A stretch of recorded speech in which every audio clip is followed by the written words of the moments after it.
Let's talk a little bit about trig limits. Now, you may not have taken trigonometry yet, but if you do, this would make more sense for you. So maybe keep this in mind and come back to it.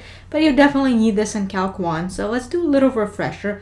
Let's take these for granted for now. Let's say limit as x approaches 0 of sine x. If you try graphing, this will actually be true because it goes through 0, 0, the origin. So it equals to 0. Graphically, now the cosine passes through 0, 1. So as x goes to 0, it's actually 1. Now sine x over x, again, it looks like 0 over 0. This is actually you'll learn in calculus how to get this answer. So 0 over 0, but there is something you can do to simplify it. There is a rule you can use by using calculus and you'll get it to be 1.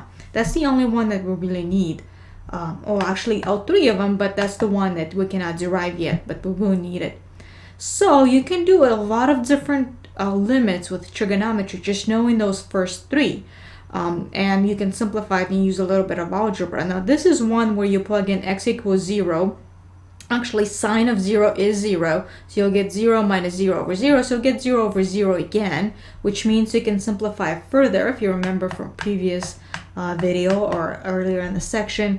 So what can we do? Well, the first thing that we're going to do is break up the fraction. You can rewrite it as sine x over x, which hopefully this looks familiar from limit above, and then minus 3x over x. Now note the x's cancel on the second one, so you'll get sine x over x minus 3.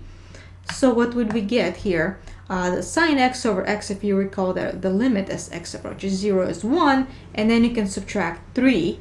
So let's see what happens there. So we'll get 1 minus 3, which is negative 2. And so that's what we used, and a little bit of algebra. An actual limit of a constant is a constant. That's one of the rules that we'll use periodically. And what else we can use? Well, we actually used here that the limit of the sum or difference of functions is actually, you can take them separately and then add them up or subtract them. Basically, it preserves the signs. So you can do them one at a time. That's basically what this means. So now this one is a little bit more involved. Limit as x approaches 0 of cosine x minus 1 over 3x. Which if you plug in 0 again, you'll get cosine of 0 is 1 minus 1 over 0. Again, you'll get 0 over 0. Again, something you can do, but this one is not as straightforward. We actually need a little bit more involved trigonometry. Now keep in mind, in Calc 1, you'll need this identity. This is a very fundamental one. If you've taken trig before, you'll know it. If not, no worries, you'll see it again. It's sine squared plus cosine squared equals to 1.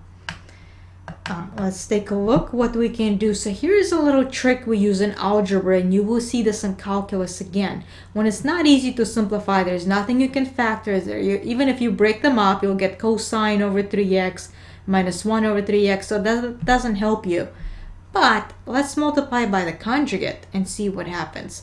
So if we multiply by cosine x plus 1 on both top and the bottom, and what would we get? So I did a little FOIL here. So we'll get cosine squared. The middle terms will cancel. So it'll just be cosine squared x minus 1 over 3x. Here we just multiply simply times cosine x plus 1. Now what do we get on the top? I played a little bit with this identity. If it's sine squared plus cosine squared equals to 1, well, you can solve for cosine squared. You can rearrange some terms. For example, you can subtract 1 from both sides, so you'll get cosine squared minus 1, and then you can move the sine squared on the other side. That's how come we get negative sine squared. So you basically do a little bit of algebra. Subtract the 1 from both sides and subtract sine squared from both sides, so you'll get cosine squared x minus 1 is actually equals to negative sine squared. So again, either use a little algebra or maybe your knowledge from trig courses. So what do we get? What have we done? Now here we break it up as in the previous example. So what if we break it up as sine x over, if we take the x out, so this looks familiar, times, now you have another negative sine x actually on the top, divided by, we'll leave the 3, and then the remaining term, which is cosine x plus 1. So what would we get?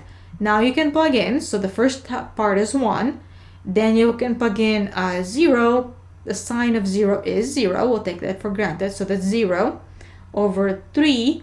That stays because that's a constant. cosine of 0 is 1 and then plus 1. Again, you can either use limits or you can use from before, or you can use your knowledge of trig to get that. So notice we get 1 times 0 divided by 3 times 1 plus 1, which is 3 times 2. This is how come we get 6. So it's 1 times 0 over 6, but it's still 1 times 0, which gives us 0. And that's just a little brief intro into the trig limits, and you'll see more in calculus. That's it.